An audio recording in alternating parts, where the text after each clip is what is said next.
Un saludo cordial para todos. Estamos nuevamente con una gran historia, la historia aeroespacial, y tenemos hoy un invitado especial.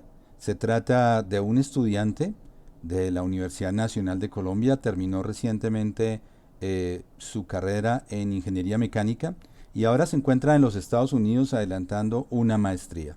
Es Oscar Iván Ojeda, una persona con la que hemos venido trabajando durante los últimos años en el tema, tratando de divulgar todo lo que tiene que ver con la, digamos, astronomía y todos los esfuerzos que viene adelantando nuestro país, que son realmente pocos. Oscar Iván, bienvenido. Muchas gracias por la invitación. Bueno, muchas gracias por estar con nosotros. ¿Dónde se encuentra? Bueno, yo estoy en el estado de Indiana, que es hacia el norte de Estados Unidos, en un pueblo que se llama Lafayette, Sí. que es donde queda la Universidad de Purdue, que es una de las universidades del mundo con más astronautas. Tiene 25 astronautas a la fecha. 25. Bueno, eso es harto, ¿no? Entre otros, Neil Armstrong y otros de las misiones Mercury, del transbordador espacial y bueno.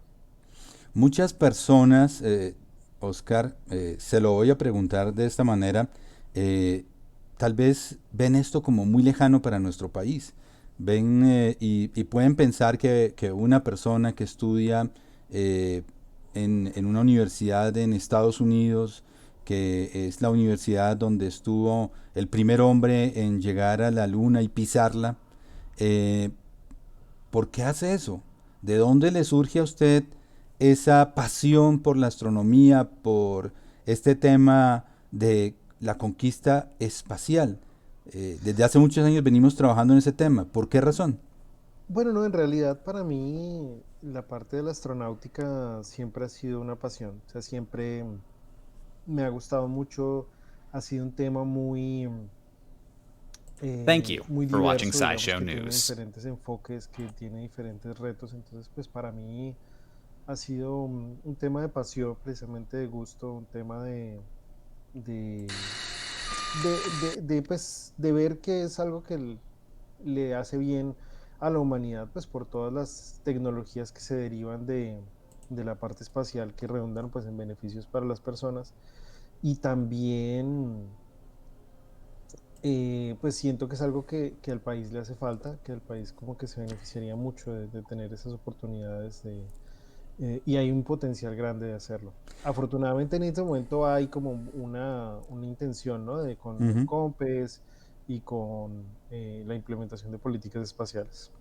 Colombia siempre, de lo que yo he pensado, siempre ha estado sentado de espaldas al mar. Tenemos dos océanos y siempre hemos estado sentados de espaldas a ese gran recurso. Pero no es el único recurso del que hemos estado sentados de espaldas. Colombia no tiene, digamos, una flota pesquera importante. Colombia no explota esos recursos como debería. Sin embargo, otros países sí lo hacen y lo hacen en aguas colombianas. En el espacio resulta lo mismo, ¿cierto? Tenemos una gran playa, que es una órbita geoestacionaria, es un gran recurso que no utilizamos. Y no lo utilizamos precisamente porque este tema espacial no se habla, no se conoce, hay mucha ignorancia, la gente no tiene ni idea que podemos hacerlo. Y además hay una pregunta recurrente, Oscar, y es ¿para qué nos serviría entrar en esta carrera espacial? Bueno, hay bastante, es verdad, es un tema que casi no se habla, que casi no se conoce. Mucho de lo que se hace es como mucho más tradicional, digámoslo así.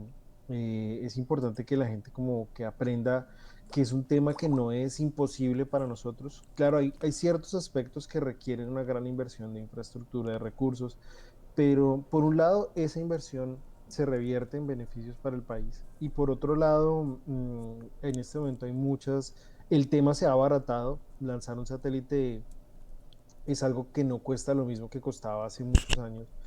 Eh, Ha disminuido el costo, inclusive ahora hay empresas que quieren lanzar miles de satélites, hay colegios que mandan sus propios satélites al espacio, personas particulares, entonces es un tema que afortunadamente ha reducido el costo con la posibilidad pues, de tener aplicaciones del mismo nivel que satélites de gran tamaño. Eh, pero además de todo, yo creo que muchas veces cuando se habla del tema espacial, el discurso se queda en eso, no se queda en cohetes y en satélites. Y yo creo que hay una gran diversidad de aplicaciones que ni siquiera necesitan tener un satélite y una gran cantidad de cosas por descubrir y sobre todo en nuestro país y nuestro continente en Sudamérica que tenemos por ofrecer al mundo y tenemos por descubrir que en realidad el discurso, pues aparte de que tendríamos grandes beneficios como pues monitorear nuestro territorio, cosas de soberanía, cosas de todo eso, el discurso no se puede quedar solamente en la parte de satélites y de cohetes. Pero para aquellos que no entienden, para aquellas personas que todavía rehúsan a ver este tema espacial y lo ven tan lejos, lo ven acaso inservible, para esas personas, ¿cuál es la importancia de la exploración espacial? Porque hay tantos países dedicados a esa exploración, aunque muchos, por ejemplo, el otro día leía en las redes sociales, en Twitter especialmente, mucha gente decía, oiga, no hemos solucionado los problemas de la Tierra y ya estamos tratando de viajar al espacio. ¿Qué es lo importante de hacerlo? Bueno, por un lado está la parte tecnológica, ¿no? Es decir, el desarrollo tecnológico que se genera para toda esta parte espacial, en términos de materiales, en términos de sensores, en términos de son tecnologías que redundan en beneficios para las personas en la Tierra. De hecho, NASA es una entidad pública que funciona pues con dineros de los contribuyentes de Estados Unidos y en ese sentido tienen que hablar de qué beneficios tienen. Entonces ellos año a año sacan un libro que se llama NASA Spin-off, en el cual muestran cómo las tecnologías que se desarrollan para temas espaciales derivan en productos de consumo diario y cómo se ven beneficiados, ¿no? Pues tenemos nomás, por ejemplo, muchas aplicaciones de los celulares utilizan tecnología satelital, como son los mapas, las aplicaciones de transporte, inclusive juegos como hace unos años Pokémon Go y todos estos utilizan aplicaciones que son pues el GPS nomás, los materiales, la miniaturización de la tecnología, eh, muchos elementos médicos y demás han derivado de la exploración espacial. Entonces, pues digamos en este momento, pues en particular, además que estamos viviendo, pasando todo el mundo por una situación particular, ¿no? Que es la pandemia. Y pues se ve la necesidad de tener esta ciencia y tener estas tecnologías pues desarrolladas y ser un país que sea capaz de producir ciencia y tecnología, porque pues si producimos elementos espaciales satelitales, quiere decir que también estamos en capacidad de producir otro tipo de tecnologías, entonces ahí es cuando esas capacidades son valiosas. Yo voy a permitirme hacer una analogía entre lo que es el espacio y la Fórmula Uno. La Fórmula Uno es uno de los deportes que más llama la atención, pero a pesar de ser un deporte y a pesar de ser carreras y a pesar de ser autos que van a mucha velocidad, a más de eso, tiene una particularidad la Fórmula Uno. Con base en ese desarrollo de la Fórmula Uno se han hecho muchos hallazgos y muchos desarrollos para los carros particulares, esos carros que utilizan las personas como nosotros. De la Fórmula Uno se han desarrollado frenos ABS, de la Fórmula Uno se han desarrollado controles para los carros especiales. Todo el tema de seguridad se ha desarrollado a través de la Fórmula Uno, porque los pilotos tenían que ser muy cuidados. Al principio de la Fórmula Uno, estamos hablando de los años, ni tan al principio, pero sí sobre los años 50, 60, las muertes de los pilotos eran bastante cotidianas. Esto se ha podido superar gracias a que la Fórmula Uno ha invertido mucho en desarrollos técnicos y tecnológicos para el cuidado de los pilotos. En el espacio pasa lo mismo, y es una pregunta para usted. El desarrollo espacial también nos ha traído esos beneficios de los que usted hablaba hace poco y que tienen que ver con una mejor calidad de vida para los seres humanos. Totalmente, sí, no, claro, y son aplicaciones que se usan todos los días en lugares que inclusive ni siquiera nos daríamos cuenta que son aplicaciones espaciales, ¿no? Por ejemplo, una cosa sencilla es eh, los archivos JPG, por ejemplo, Sí. fueron en principio desarrollados para poder tener imágenes de alta calidad eh, que fueran, que fueran transferibles desde el espacio y que utilizaran menos, menos memoria y menos espacio para poder ser transmitidos. Mm. Sí, el otro día justamente veíamos eh, aquí aprovechando el encierro obligatorio, estaba viendo una película acerca del desarrollo espacial y de la misión Apolo, y en la misión Apolo se condensaron por primera vez varios aspectos tecnológicos que hoy se utilizan muchísimo, y uno de ellos es la transistorización de algunos de los circuitos de computación. Y esto, ¿cómo sería hoy la computación si no tuviéramos estas, digamos, placas donde a través de circuitos muy pequeños podemos hacer muchas cosas y muchos procesos más rápidos? Pero bueno, hablemos de lo que es el año 2020, Oscar, en el tema de la conquista espacial. Hemos visto cómo durante los últimos 10 años NASA, sus socios a nivel privado y también otros países como Rusia y China han desarrollado la cohetería, han desarrollado muchas tecnologías y ahora vamos a ir más allá, incluso de la Luna. Tenemos fijados los ojos en Marte. ¿Cómo es eso? Bueno, hay varias misiones, ¿no? Hay varias misiones que están planeadas para ocurrir en el año 2020. ¿Y pues, por qué particularmente este año? Lo que pasa es que pues Marte y la Tierra se mueven alrededor del Sol en un ritmo particular. Pues por sus distancias al Sol, un año de la Tierra pues dura un año, 365 días, y un año marciano dura más o menos 600 días, 1.8 años terrestres alrededor. Entonces, por esa forma en la que se mueven, hay unas ventanas de lanzamiento, se llaman, que son oportunidades en las cuales las condiciones son ideales para que se necesite la menos cantidad de energía posible para mandar cosas entre los dos planetas, ¿no? Entonces, esas ventanas se dan más o menos cada 2 años, pues, de nuevo, por la forma como se mueven. Sí. Y este año, pues, hay una ventana de lanzamiento interesante, entonces se planearon, pues, varias misiones, ¿no? De hecho, había una misión europea eh, con Rusia que precisamente por todo el tema de la pandemia tuvo que ser pospuesta, así como ha habido varias misiones que ya han identificado y han anunciado que van a tener retrasos. Una de esas no va a ser aparentemente el rover Perseverance de la NASA, del Jet Propulsion Laboratory. Entonces, es el gemelo de Curiosity, que fue un rover que se lanzó hace ya unos años. Si quiere, podemos empezar a hablar de ese rover Curiosity porque lo que le ha dado Curiosity a la investigación de Marte es algo muy positivo.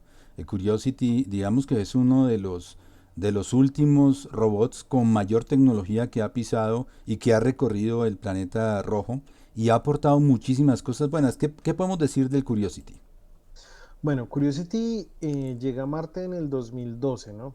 Ya lleva un buen tiempo allá y es una de las misiones, yo creo que más complejas como por toda su concepción.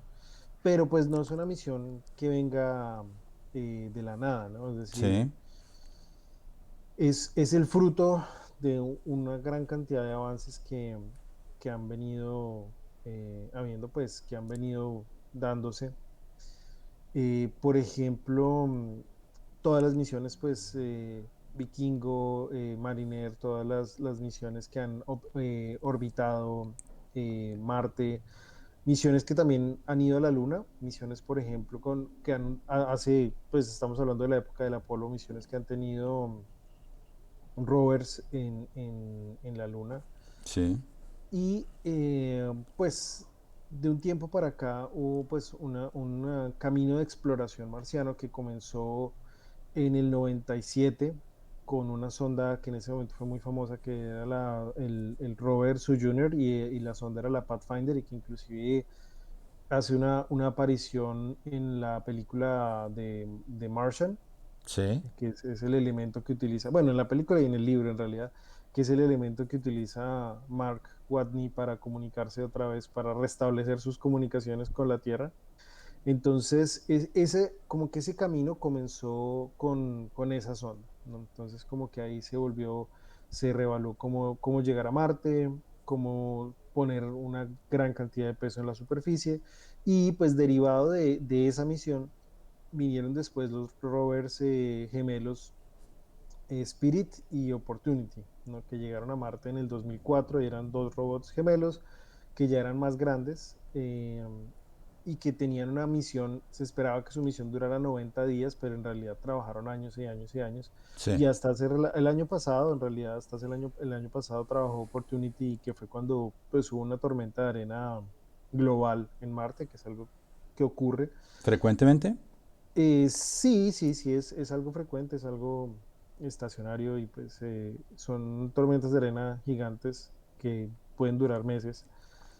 Y entonces, pues bueno, estuvieron estos dos rovers que funcionaron durante un buen tiempo y ya después llegó Curiosity, que a veces la gente se lo imagina como un carrito a control remoto pequeño, ¿no? Y pues en Sí. realidad Curiosity es más o menos del tamaño de un carro compacto, es como de más o menos por ponerlo como en el contexto colombiano, de un taxi de los pequeñitos, un Atos o un Spark, más o menos. Muy bien. Mientras usted habla, estamos viendo un video de NASA justamente sobre lo que puede haber sido la llegada del Curiosity a Marte. Este video justamente de NASA pues nos está sirviendo para que poco a poco pues usted nos va contando lo que es el Curiosity. Escuchaba que el Curiosity puede llegar a pesar hasta 1000 kilos o más. Sí, sí, más o menos ese es el peso de Curiosity y más o menos va a ser el mismo peso del robot que si todo sale bien va a llegar este año. Pues se va a lanzar este año, en Muy el bien. tercer. Fotografías de muy buena calidad. Es lo que hemos Sí, tenido por parte del Curiosity, que han abierto la posibilidad de ver a Marte de otra forma.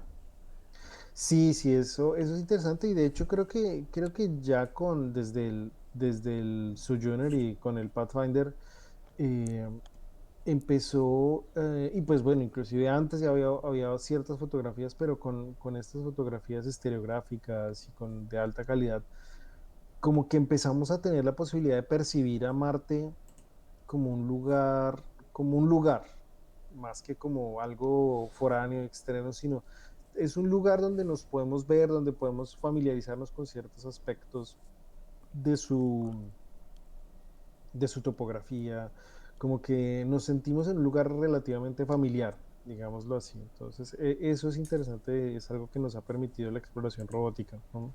Indudablemente. Hablemos un poquito del nuevo robot, la nueva misión que estaría saliendo hacia Marte aproximadamente en junio o en julio. Bueno, este rover, pues durante mucho tiempo eh, que se llamó Mars 2020, ¿no? Y de hecho todavía la denominación es eso, Mars 2020.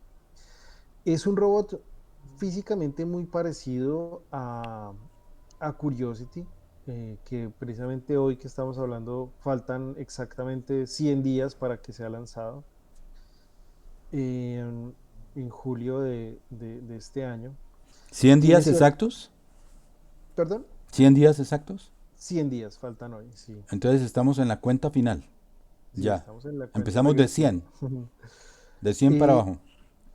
y pues él va a llegar, va a pesar lo mismo, más o menos 1 tonelada, es un robot muy grande. Va también a usar el mismo método de aterrizaje que usó Curiosity, que en realidad es bien interesante porque lo que hacen es que tienen una grúa que flota en el aire con motores de cohete y descuelga el robot, lo posa en la Tierra y después sale disparada. Entonces es bien interesante lo que se necesita hacer para poner algo de ese tamaño en Marte. Y estamos hablando de un elemento de 1 tonelada, ¿no? Y estamos hablando de Sí. que las estimaciones más conservadoras para una misión tripulada son que se necesitan aterrizar elementos de 40 toneladas. Entonces, pues, eso ya como que nos da una magnitud de la dificultad que tiene. Entonces, bueno, ha habido, obviamente, la misión es un poco diferente, un poco más grande. Ya eh, hay cosas bien puntuales que va a hacer Mars 2020, que es, por ejemplo, identificar ya puntualmente signos de vida presente o pasada. Lo que va a hacer también es identificar muestras relevantes y las va a encapsular para una futura misión de regreso. Es decir, la Ujú. idea es que nosotros no tenemos muestras de Marte en la Tierra más que los meteoritos que llegan a veces. Entonces, ¿cuál es la idea? La idea es capturar unos paquetes de muestras que otro robot, otra misión los recupere y los lance de vuelta a la Tierra. Sí, perfecto. Sí, Usted tenía ahí un modelito. un modelito para mostrarnos, ¿no? Y hablar sobre él, Sí, bueno, ese es el modelito del, del rover. del Curiosity. Es un modelo de Lego Si quieres, levántelo del... un poquito más, que queda muy abajo. Ahí, por ahí tiene que estar, sí. Perfecto. Listo. Bueno, entonces sí, es un pequeño modelo de Lego que Sí. se tiene sobre el rover, Ujú. que pues muestra como las partes principales, ¿no? Ya como las 6 ruedas, que es como algo, como un formato más bien, digámoslo así, Son muy tradicional. parecidos los dos, ¿no? El Curiosity y el Perseverancia. Sí, utilizan básicamente la misma plataforma, se puede decir que Sí. son gemelos en ese sentido. Sí, Claro, el uno, el Curiosity, un poco más anticuado porque llegó en 2012, ¿cierto? Y el sí. nuevo, que trae muchas cosas, digamos, más poderosas. Por ejemplo, tiene como un taladro para hacer algunas excavaciones cercanas, ¿no es cierto? Aunque, bueno, en realidad Curiosity también tiene un Sí, taladro. Con él fue que comenzaron esas exploraciones. bien. Hay otra cosa interesante que tiene el Perseverance y es que lo va a acompañar un pequeño helicóptero. Como un droncito. Como un pequeño dron, sí, Ajá. sí. ¿Para qué lo van a Entonces, usar? exploración y ver, por ejemplo, estudiar, por ejemplo, nada, nunca se ha volado en una atmósfera que no sea la de la Tierra. Entonces, esa sería como la primera prueba de cómo es volar en una atmósfera que no es la de la Tierra. Obviamente la atmósfera de Marte es un poco más delgada que la atmósfera de la Tierra, ¿no? Va a ser, Sustancialmente, va a ser más sustancialmente. sencillo para el helicóptero volar. No, todo lo contrario. Todo Va lo a ser contrario, cuéntenos, ¿por más qué? difícil ¿Por qué? porque la atmósfera es el 1% de la atmósfera de la Tierra. Sí, ¿Sí? Entonces, en realidad, la fuerza que permite que las cosas vuelen, el avión, el helicóptero, se sí. llama sustentación. Y esa fuerza de sustentación La da es, el aire.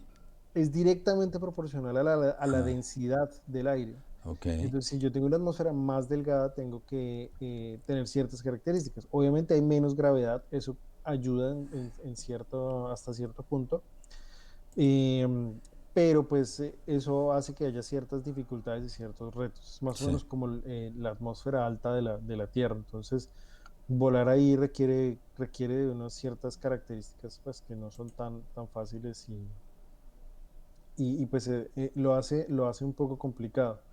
Entonces, por ejemplo, con un dato curioso con respecto a eso de volar en atmósferas extraterrestres es que hay una luna que se llama Titán Sí.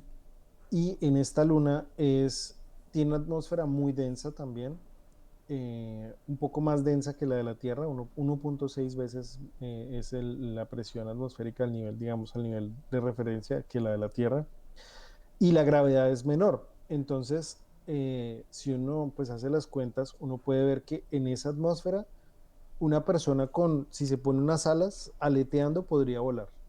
De verdad. Entonces, Increíble. entonces eso va a ser una atracción interesante cuando la humanidad llegue a Titán. Bueno, hemos visto cosas impresionantes este año. Por ejemplo, SpaceX ha probado el aterrizaje de los cohetes con unos retrocohetes. Eso ha sido una experiencia fenomenal para el tema espacial porque eh, de ahí se basará, me imagino, en el futuro la conquista de otros planetas. Poder aterrizar con un cohete y volverlo a reutilizar para el despegue da la posibilidad de mandar misiones que tengan la posibilidad de bajar y devolverse con todos los equipos y todos los materiales que recojan, ¿cierto? Pues bueno, el hecho de aterrizar con cohetes y eso no es lo nuevo. ¿En qué sentido? Bueno, o sea, sin decir que, sin quitarle obviamente mérito para nada a SpaceX. Eh, por ejemplo, todos los aterrizajes de las misiones Apolo en la Luna se hicieron con cohetes, Pero más alrededor de pequeños. no hay atmósfera y eso. Entonces, allá los alunizajes ocurrieron con cohetes que impulsaban el lander hasta abajo y lo sostenían ahí y después despegaban desde la Luna. Sí. Eh, um, ya pues ha habido experiencias en ese tipo de cosas, pero lo clave de la experiencia que está teniendo SpaceX es la reutilización, Ujú. es, es el hecho de bajar los costos de enviar cosas al espacio por medio de disminuir el costo de lanzamiento al poder yo utilizar varias veces un mismo cohete. Eso es lo clave, en realidad. Ese es como el logro más significativo de SpaceX. Y pues hay varias empresas que están intentando hacer cosas similares de recuperar, si no todo, por lo menos parte de los elementos y disminuir los costos de los lanzamientos. Mientras hablamos, estábamos viendo un video em, que ha lanzado la NASA este año y creo que desde el año pasado, que se llama We Are Going. Y es nosotros vamos y muestra cómo el ser humano se ha preparado para la conquista espacial. Hablan de llegar a la Luna, hablan de llegar de la Luna como el principio de la exploración a Marte. Y ahí muestran justamente esos cohetes y el aterrizaje, cómo van a utilizar elementos que han detectado y que han visto ya en la Luna, por ejemplo, agua, por ejemplo, algunos otros elementos que puedan servir para lanzar esas misiones. ¿Es de ese tamaño el desarrollo que hemos tenido en los últimos años? Sí, en realidad yo creo que hay mucha gente que está trabajando en muchos temas y de nuevo, ¿no? Pues como un poco volviendo a lo que hablábamos al principio, muchas veces la cara más visible de todos esos desarrollos es el tema tecnológico, ¿no? Llamémoslo así, los fierros, los cohetes, eh, pero pues hay otros aspectos muy importantes de la parte de exploración. Por ejemplo, hace poco asistí a una conferencia en la que hablaban de temas como, por ejemplo, el vivir en el espacio implica unas ciertas características, unas ciertas cosas para las personas. Y, por ejemplo, el no tener misiones de reabastecimiento tan frecuentemente va a implicar que vamos a tener que desarrollar técnicas para lavar ropa en el espacio. Imagínense. Entonces son cosas relativamente que aparentemente cotidianamente son sencillas, pero que en realidad no sabemos cómo hacer en el espacio. Cocinar en el espacio, procesar alimentos en el espacio y todo ese tipo de elementos. Y pues algo por lo que estamos pasando en este momento, ¿no? Y yo creo que para muchas personas puede ser un poco difícil y pues nos da como una idea del tamaño del reto.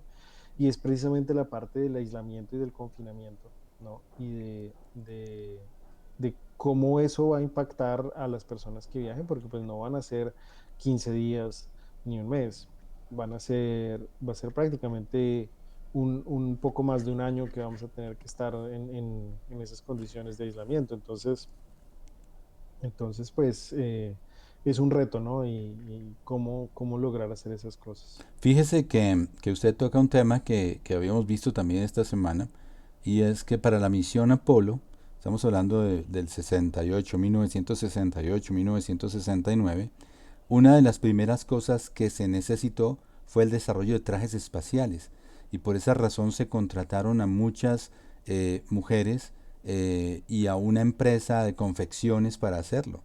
Así que incluso para el espacio se necesitan cosas tan al detalle como confecciones. Así todo Totalmente, alrededor sí. del espacio.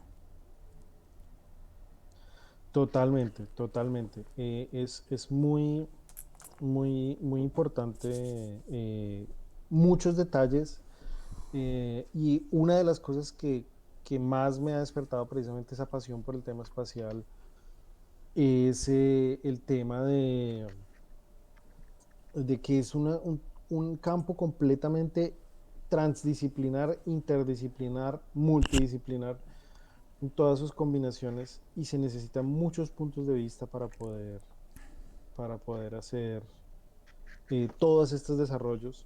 No se trata solo de una persona o un equipo, digamos, de sabios, digámoslo así, haciendo las cosas, sino es mucha gente y gente común y corriente, claro, con mucha disciplina y con mucho trabajo, eh, pero ese es también es otra cosa que tenemos que ver nosotros en Colombia, ¿no? Es que lo podemos hacer, se trata de ser organizados, de ser disciplinados, de hacer bien las cosas. Entonces, Muy bien. Oscar, desde su trabajo, cuando termine ya la maestría, ¿cuál es su futuro? ¿Qué puede usted hacer por el país una vez haya concluido sus estudios? bueno, pues eso es una buena pregunta. Eso depende de muchas cosas. La idea es pues seguir trabajando, seguir buscando oportunidades para que las personas puedan tener acceso a esta parte espacial. Hay ciertas limitaciones, ¿no? En el sentido, por ejemplo, de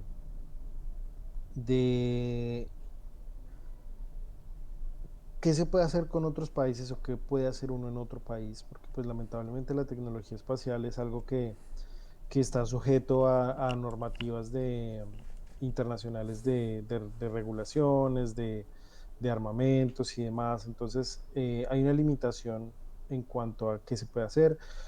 A las agencias en las que se pueden trabajar precisamente de nuevo, pues por ejemplo la NASA, por ser una entidad pública, también pide que sus trabajadores sean ciudadanos en la gran mayoría de los casos. Hay ciertas oportunidades para personas que no son ciudadanos, pero requieren ciertos aspectos. Entonces, pues lo que se puede, pues seguir promoviendo este tema es algo clave. Afortunadamente en este momento hay gente muy capaz trabajando en todo lo que es la implementación de políticas espaciales y la implementación de estos desarrollos que nos va a permitir mm, tener como más margen de maniobra en cuanto a lo que se puede hacer y buscar cómo llegar a la gente y cómo que las personas entiendan que esas implementaciones pueden ser beneficiosas para ellos y pueden ayudarnos para todos estos desarrollos. Oscar Iván Ojeda, entonces, desde Estados Unidos, allí haciendo su maestría. ¿Cómo se llama la universidad? Es la Universidad de Purdue. Muy bien. Sí, ¿Y señor. cuánto tiempo tiene la maestría? La maestría dura 2 años Ujú. y este es mi tercer semestre, entonces si todo sale bien debo estar terminando a finales de este año. Pues muy bien. Oscar, muchísimas gracias por acompañarnos, por hablar de este tema. Nos quedan muchos otros temas, uno en particular que hoy íbamos a hablar, pero que usted ha visto el tiempo es muy corto para hablar de otro tema cualquiera, y es cuando usted estuvo justamente en una simulación de un viaje a Marte.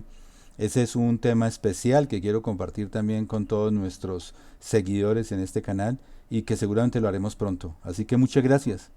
No, muchísimas gracias a ustedes y pues no, estaré pendiente y pues bueno, adelante. Bien, y volveremos con este tema apasionante de la astronomía, de la conquista espacial y de todas las misiones que vienen. Entonces empezamos 100 días para el lanzamiento del el robot rover, el Perseverancia, ¿cierto? El Perseverancia, Muy 100 bien. días, sí señor. Bueno, señor, muchas gracias. No, gracias a usted. De nuevo.